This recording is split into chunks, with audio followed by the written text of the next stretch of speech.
ముందు వంకాయలు నీట్గా కడిగి ఉంచుకోవాలి. తర్వాత ఆ వంకాయలకి అడుగు వైపు ఘాట్లు పెట్టాలి. ఘాట్లలోకి ఉప్పు కారం పెట్టుకోవాలి. ఆ తర్వాత వాటిని నూనెలో వేయించుకోవాలి. నూనెలో వేయించుకొని పక్కన పెట్టుకోవాలి. ఆ తర్వాత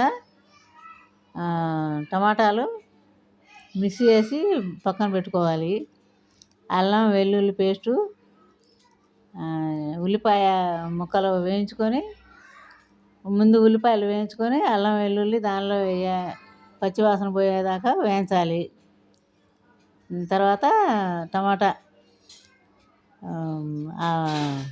మిక్సీ వేసుకున్న టమాటా దానిలో వేసి కొంచెం ఉడకనివ్వాలి.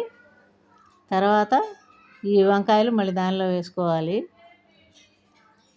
తర్వాత మసాలా వేసుకోవాలి. కొంచెం ధనియాలు,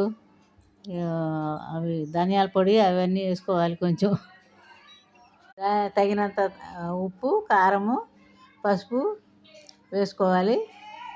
అలాగే అంత దగ్గరకు వచ్చిన తర్వాత ఇదంతా గ్రేవీ అంతా బాగా ఇదైన తర్వాత కొంచెం కొత్తిమీర వేసుకోవాలి. ఇంకా అది